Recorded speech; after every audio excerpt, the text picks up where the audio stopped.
Boa noite a todas e todos. Eu me chamo Antônio Pedro Melchior, sou doutor em Direito pela Universidade Federal do Rio de Janeiro, Faculdade Nacional de Direito, advogado criminal e estou diretor nacional do IBCCRIM nesse momento.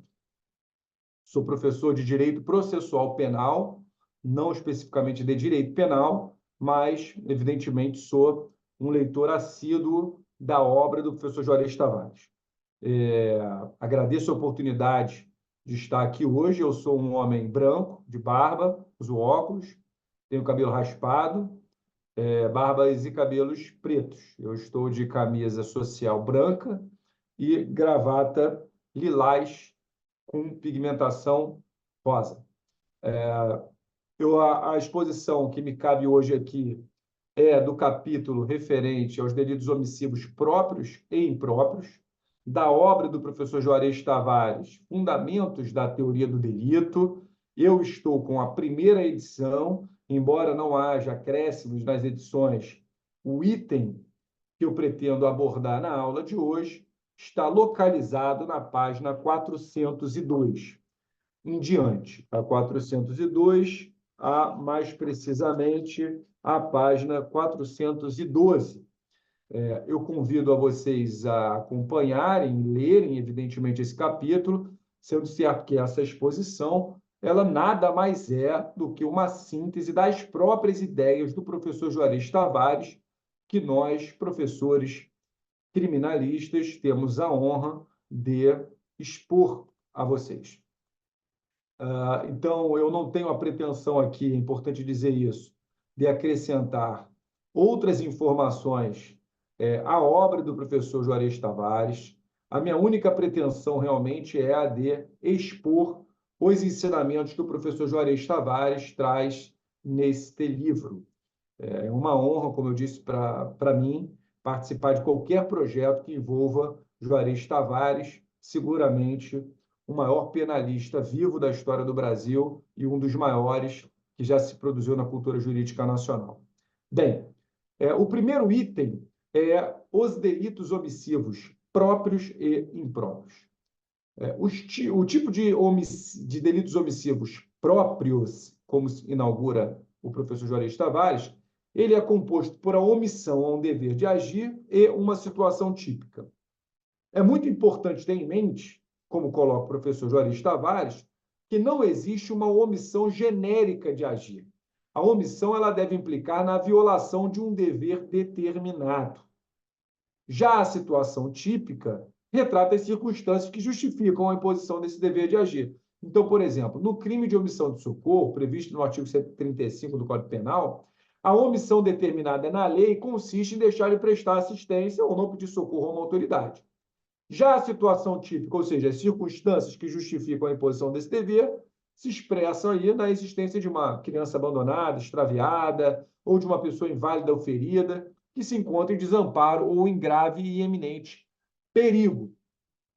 Então, senhores e senhoras, haverá um crime omissivo próprio sempre que a omissão por si mesma implicar a violação de uma norma mandamental, ou seja, que imponha uma ação ou uma omissão, ou seja, imponha uma obrigação ao agente, no que diz respeito àquela situação fática que expressa as circunstâncias de imposição do dever.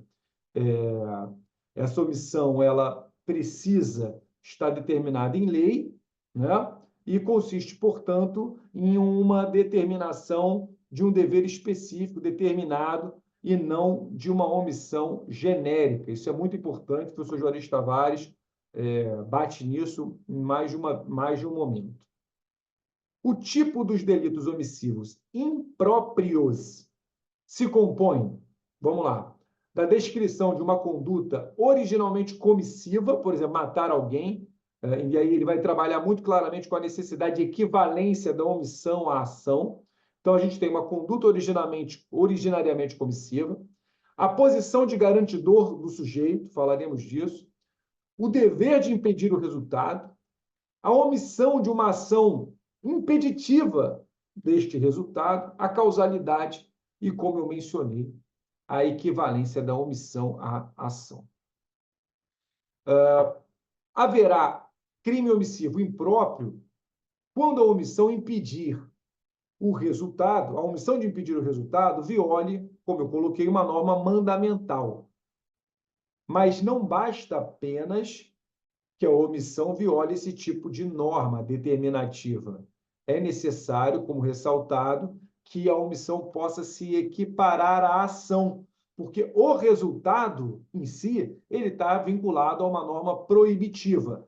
Falaremos do exemplo, né? O exemplo mais clássico do matar alguém. É preciso que a omissão do agente, né, ela viole essa norma mandamental na medida em que essa omissão possa ser equiparada à própria ação de matar. E, nesse sentido, o resultado vinculado a essa omissão está vinculado à norma proibitiva de não matar alguém.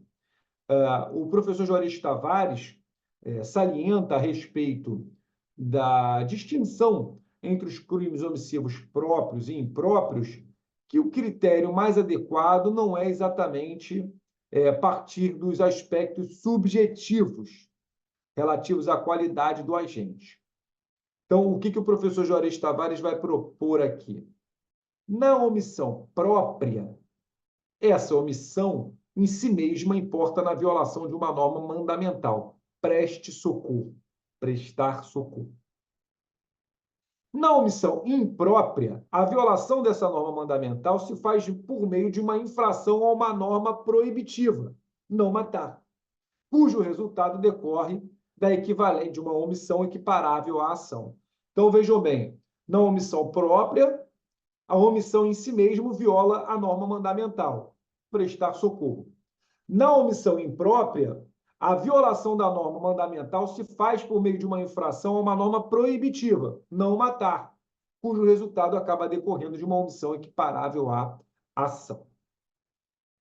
O professor Juarez Tavares vai dizer, inclusive, a respeito disso, que é possível um crime omissivo próprio praticado por um sujeito determinado.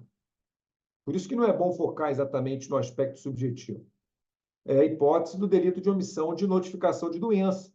Um médico, somente o médico pode praticá-lo, porque só ele está obrigado à ação devida. Vocês podem olhar depois o artigo 269 do Código Penal, referente a essa disposição típica.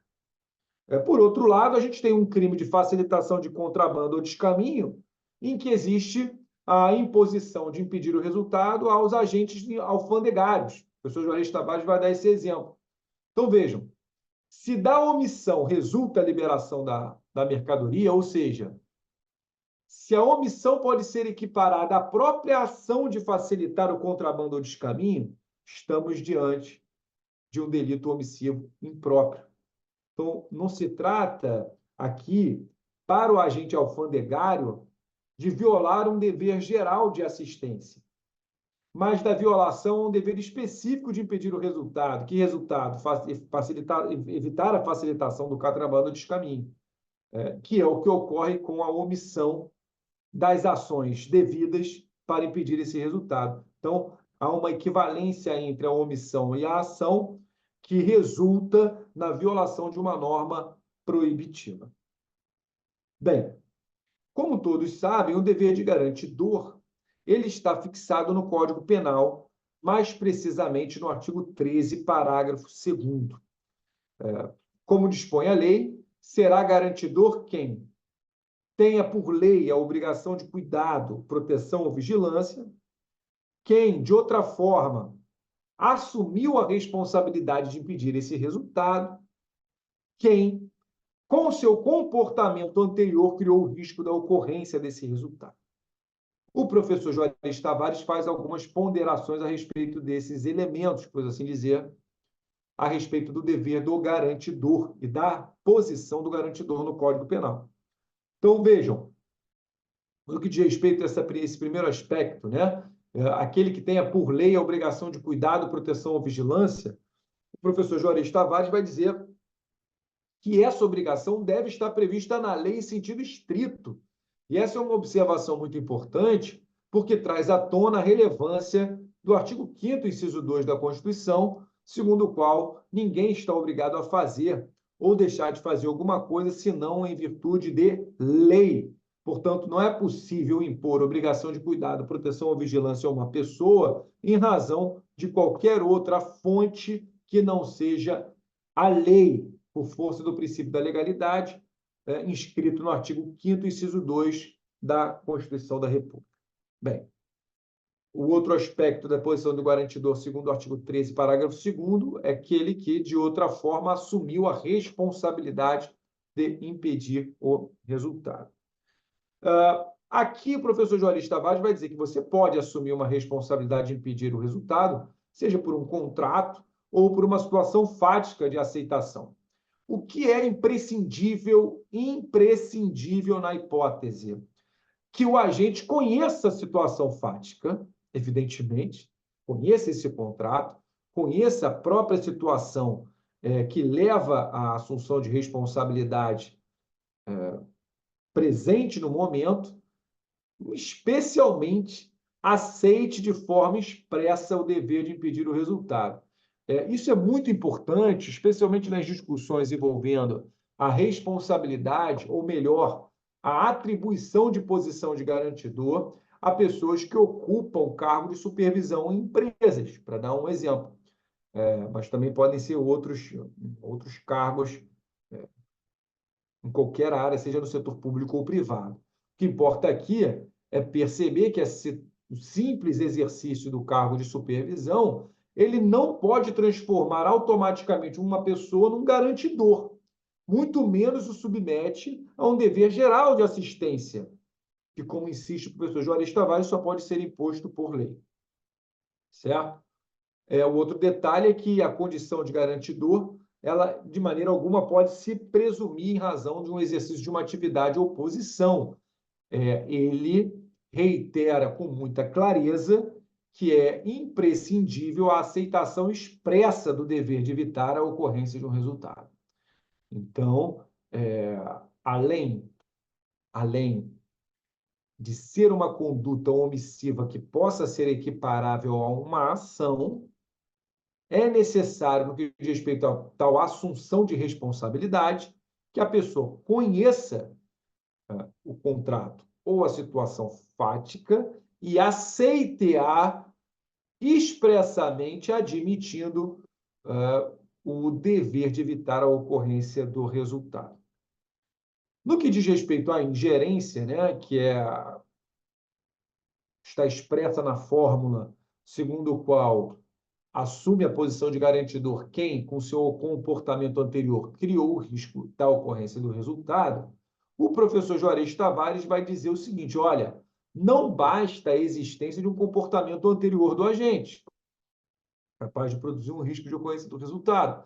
É preciso que esse comportamento seja ilícito. Veja, quem realiza uma atividade lícita, ou seja, quem atua dentro dos limites do risco autorizado, ou seja, dentro do cuidado devido, não é garantidor dos efeitos desta atividade. Certo? Bem, assim a gente termina o primeiro item desse capítulo, que são os delitos omissivos próprios e impróprios. Muito bem. O outro aspecto do tipo dos delitos omissivos é a causalidade. O professor Juarez Tavares enfrenta com muita precisão, como é de costume dos seus ensinamentos. Bem, a primeira coisa que o professor Juarez Tavares vai explicar a respeito de como você concebe a causalidade, ou seja, como você raciocina a respeito da presença ou não da causalidade, é a seguinte: ele vai dizer, olha, ao invés de você eliminar a omissão do agente a fim de perquirir se existe causalidade, tente eliminar a própria ação mandada ou ação devida. Caso a ação devida seja excluída e, por consequência, também o resultado seja excluído, não haverá causalidade. Não haverá causalidade.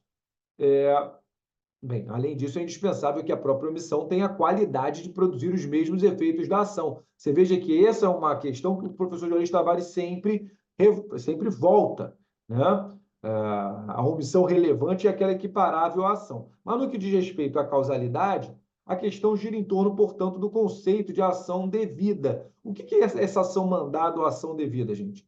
Essa é a ação que orienta o sujeito a se conduzir em conformidade com um dever, né? É aquela ação que, se for praticada, impede o resultado, abre aspas, com probabilidade nos limites da certeza. Então, para ficar mais claro, o pai ou a mãe tem o dever de alimentar o filho, especialmente se for um filho recém-nascido, a mãe, né? Na medida em que é uma criança dependente do leite materno. Bem, a mãe e pai têm o dever de alimentar o filho recém-nascido. Bem, essa é uma ação devida, essa é a ação mandada, é a ação que orienta essa mãe a se conduzir em conformidade com o dever de assegurar a sobrevivência do filho que depende dela. Bem, mas essa mãe se omitiu. E a criança morre, então, por inanição. Por quê? Porque a ação mandada não foi realizada. O que o professor Juarez Tavares vai dizer é: quer compreender se existe causalidade? Pense a respeito da ação mandada. Ela ocorreu? Ou melhor, se ela tivesse sido realizada, a criança morreria? Não.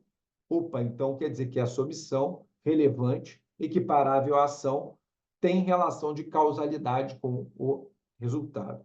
Vejam, esse exemplo é um bom exemplo para ver a situação envolvendo a causalidade na omissão, na medida em que estamos falando de uma criança que está impossibilitada de buscar alimentos. Então, a omissão dos pais, ela tem uma relação de causalidade com o resultado morte, na medida em que, suprimida a ação devida, ou seja, não cumprido o dever de alimentar e garantir a sobrevivência do filho, esse resultado ocorreria com probabilidade nos limites da certeza. Então, é assim que o professor Juarez Tavares vai trabalhar a ideia de causalidade.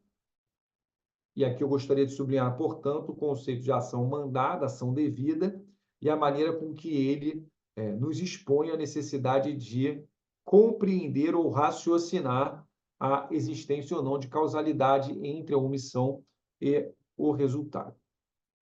Então, a gente viu que são os crimes omissivos próprios ou impróprios, como eles se diferenciam, alguns dos seus aspectos, né? Trabalhamos também a estrutura do artigo 13, parágrafo 2º, quanto à posição do garante. Passamos para a causalidade na omissão e o questionamento em torno do que é essa ação mandada e como ela tem relação no raciocínio a respeito da presença da causalidade. E parte-se, então, para o tópico exposto aqui no livro do professor Juarez Tavares sobre supostos deveres gerais. Bem, o professor Juarez Tavares, ele vai dizer que o dever de impedir o resultado ele não é um dever genérico, mas é um dever que tem relação com aquele crime específico. É muito importante, ele até dá um exemplo bem interessante, que ele vai dizer, olha, as pessoas não possuem um dever genérico de impedir que o vizinho trafique drogas. Isso seria um absurdo, porque ninguém tem um dever geral de impedir delitos ou atos ilegais alheios. Essa é a regra absoluta. Nenhuma pessoa tem um dever geral de impedir o resultado de outras condutas, ou melhor, de crimes cometidos por outras pessoas.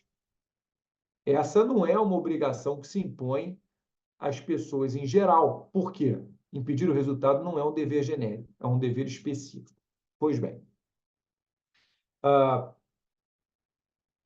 se você vai, entretanto, impor a uma pessoa o dever de agir para impedir o resultado, num contexto em que, em geral, as pessoas não podem ser responsabilizadas pelos atos alheios, é necessário que essa fórmula, a fórmula que regula o dever do garantidor, seja interpretada restritivamente. Vejam, portanto, que delimitar os deveres que se impõem às pessoas, a fim de dizer que elas são garantidoras do resultado, é algo que se impõem pelo próprio Estado democrático de direito, em oposição, como o professor Juarez Tavares vai dizer, ao Estado despótico. Então, essa é a premissa, gente. No que diz respeito ao suporte de deveres gerais. Não existem esses deveres gerais. Cada um sabe por si. Essa é a regra. As coisas começam a mudar com a ideia da posição do garantidor. E a premissa que o professor Juarez Tavares vai estabelecer aqui, olha só, se a gente vai falar de dever de garantidor, ok, mas isso é algo que deva ser interpretado restritivamente, certo? Então, como eu tenho dito aqui, ninguém pode ser responsabilizado por omissão simplesmente porque não impediu a ação de uma outra pessoa. Essa é a regra. Qual é a exceção? Quando a pessoa, vamos dizer assim, quando esteja na posição de garantidor, quanto ao garantidor ele precisa, né? Como a gente está vendo, o garantidor é uma exceção a essa regra, e o autor do fato ele esteja subordinado. Então, essa terceira pessoa não é responsabilidade minha, salvo se eu estiver na posição de garantidor e o autor do fato ele esteja subordinado ou lesar um bem jurídico de quem esteja sob seus cuidados. É o caso, por exemplo, do carcereiro, gente, em relação aos fatos cometidos contra os presos, né? Em qualquer hipótese que se examine aqui, o carcereiro ele é responsável por tudo aquilo que aconteça com as pessoas que estão sob a sua responsabilidade. O caso do carcereiro, por exemplo, que é responsável por condutas praticadas por quem lhe é subordinado, na medida em que a ele é atribuído o dever de cuidar de várias pessoas que estão a ele subordinadas, representa, portanto, um bom exemplo do que são os deveres impostos às pessoas em geral. Então, acho que a premissa fundamental do professor Juarez Tavares, para que o raciocínio fique bem encadeado, é de que as pessoas elas não podem ser responsabilizadas por atos praticados por terceiros, impedir delitos alheios. Isso só vai mudar quando se trata de uma pessoa que esteja na posição de garantidor e o autor do fato ele seja subordinado, ou quando lesar-se bens jurídicos que estejam sob seus cuidados. Então, é importante pontuar aqui, como adverte o professor Juarez Tavares, que você não pode sair estendendo a posição de garantidor a todas as pessoas que ostentam uma determinada posição sem ter uma vinculação com o fato. Isso é muito importante porque a responsabilidade em decorrência da posição do garantidor, ela está sujeita a condições, e essas condições expressam aspectos relevantes do funcionamento do Estado Democrático de Direito. Então, vejam bem, além dessa vinculação com o fato, existem duas condições aqui. O sujeito deve estar em condições reais de impedir o fato, condições reais. Então, quando você vai ao artigo 13, parágrafo 1º, diz que o omitente devia e podia agir para impedir o resultado. Sua omissão também deve ser equiparável à ação. Mais uma vez, artigo 13, caput. Considera-se causa, ação ou omissão sem o qual o resultado não teria ocorrido. Então, assim, depois do item da causalidade, esse é o item com os aspectos fundamentais relacionados aos supostos deveres gerais do agente. Finalmente, esse capítulo ele vai trabalhar com mais duas abordagens, dois aspectos, né? O primeiro aqui é a imputação subjetiva e depois as causas de justificação. No que diz respeito à imputação subjetiva? Bem, o dolo. O dolo nos delitos omissivos próprios compreende todos os elementos da situação típica, da necessidade de agir e, óbvio, a vontade de se omitir da ação necessária que se vincula à lesão do bem jurídico. Já dos delitos omissivos impróprios, o dolo ele deve incluir a consciência acerca dos elementos da posição de garantidor, ou seja, é relevante, indispensável, né, que a pessoa tenha consciência acerca da sua própria posição de garantidor. É preciso que exista uma causalidade entre essa posição, a conduta omissiva e o resultado, como eu expus, né?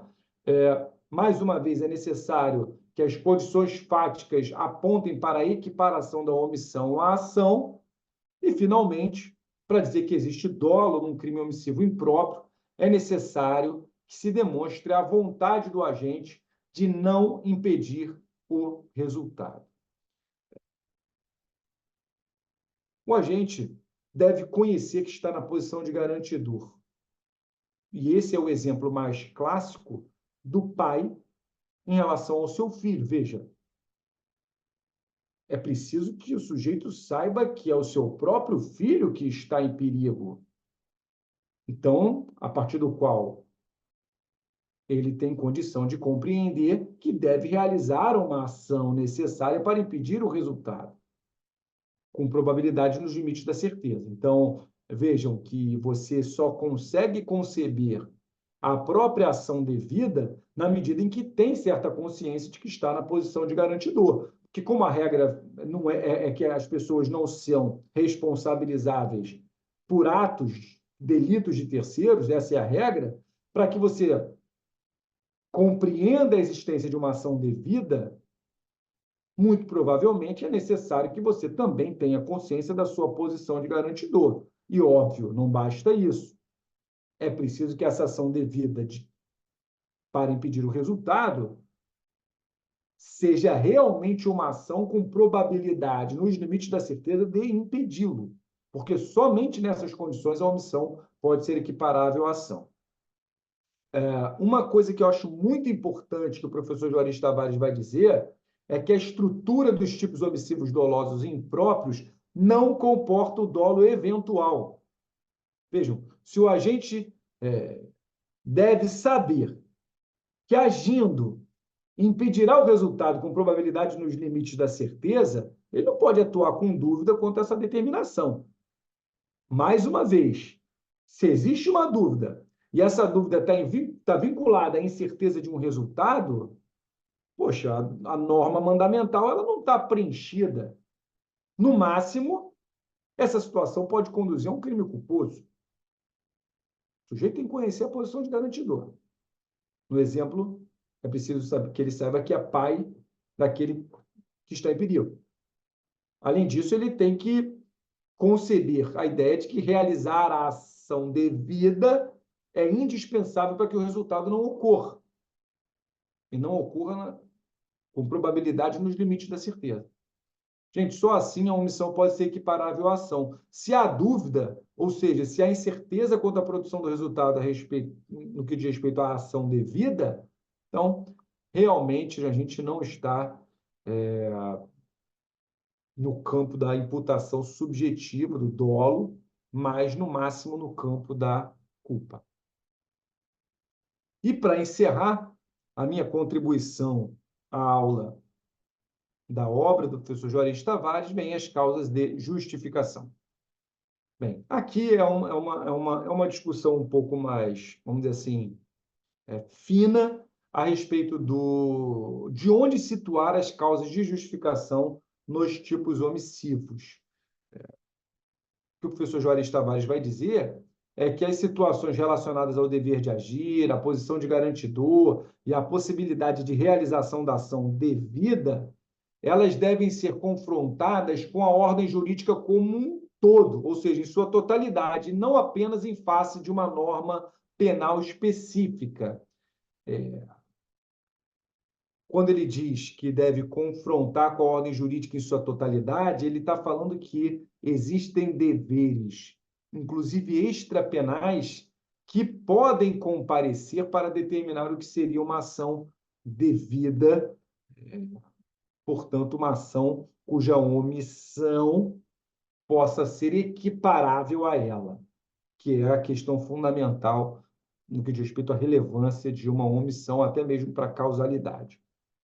Bem, ele vai dizer que nos delitos omissivos, os questionamentos sobre causas de justificação não têm muita relevância, porque a maior parte das situações fáticas elas vão ser resolvidas no plano da tipicidade, não da antijuridicidade. Acho que essa talvez seja a peculiaridade maior dos ensinamentos do professor Juarez Tavares aqui.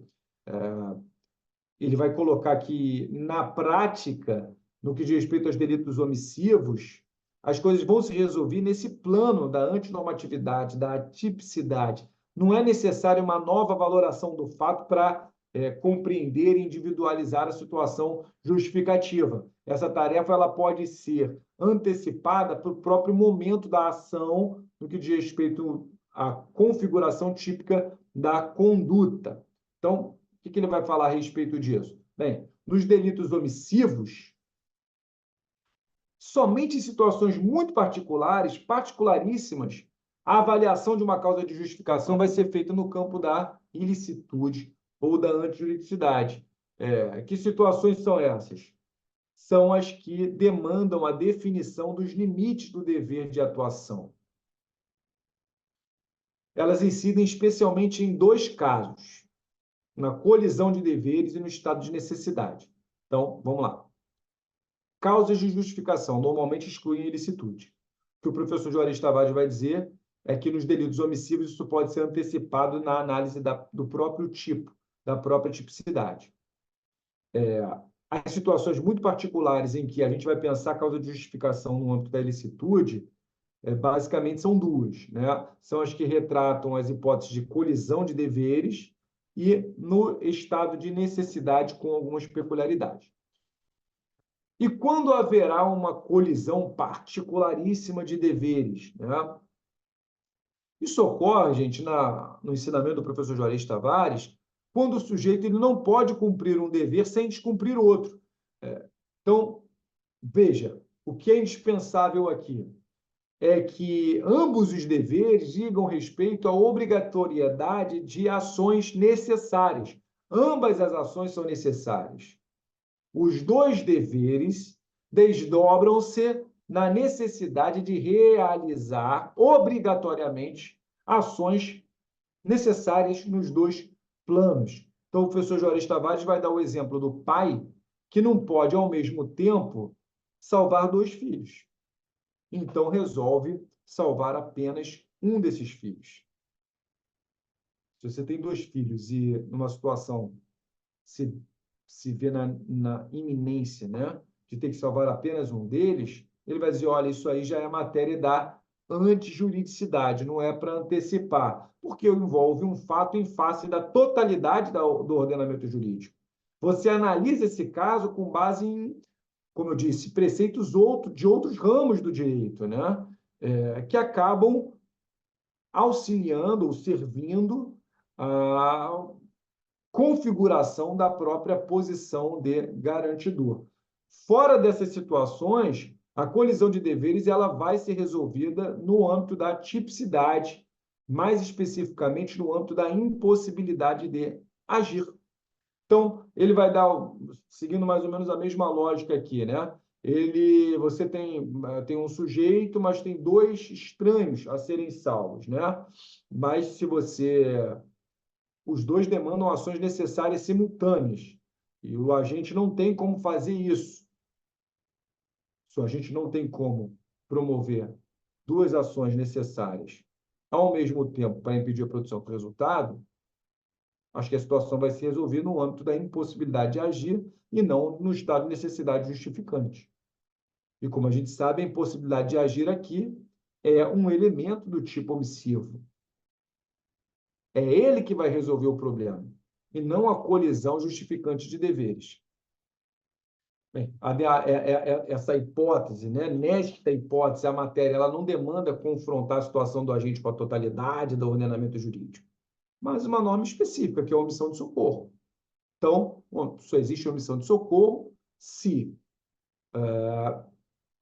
houver a possibilidade de agir e a ação mandada, ou seja, a ação devida, não for realizada. Então, como você não precisa fazer uma confrontação da ação do agente com a totalidade da ordem jurídica, mas simplesmente observá-la conforme a norma específica, se não existe possibilidade de agir, o próprio tipo está excluído, você não precisa resolver a situação no âmbito da causa de justificação. Certo? Então, assim, ele resolve o problema da colisão de deveres, em que duas ações seriam necessárias para impedir o resultado. Se a confrontação se dá contra ou seja, em razão da totalidade do ordenamento jurídico, estamos diante de uma situação justificante a ser resolvida no âmbito da ilicitude.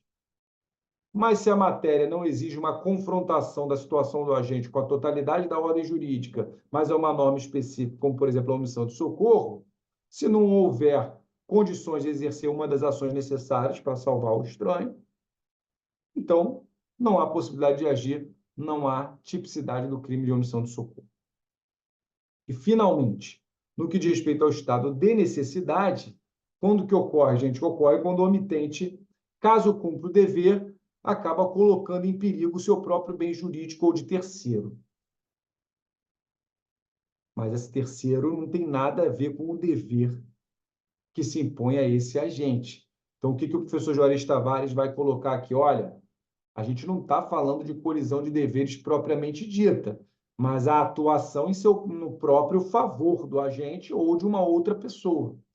Então, como a gente vai resolver aqui? Lembre-se que o professor Juarez Tavares está tentando pensar é onde a causa de justificação ela vai se situar no âmbito da teoria do delito. Se a gente está na tipicidade ou está na ilicitude. Ele vai dizer, olha, verificada a incidência do estado de necessidade, está excluída a ilicitude. Agora, se os bens em conflito forem de igual valor ou o bem sacrificado for de maior valor, havendo omissão, deve-se excluir a própria tipicidade. A exceção dessa regra, gente, que é excluir a tipicidade, é a que se relaciona justamente com o dever de enfrentar o perigo. No caso do bombeiro, que tem o dever de enfrentar um mar revolto. Descumprido o dever, sem risco ao próprio garantidor, haverá tipicidade. Então, essas considerações do professor Juarez Tavares a respeito dos delitos omissivos próprios e impróprios são, sem dúvida alguma, as lições mais relevantes que o direito brasileiro tem a respeito dessa matéria. Eu gostaria de dizer que trabalhar a doutrina do professor Juarez Tavares engrandece a qualquer pesquisador, aluno ou professor.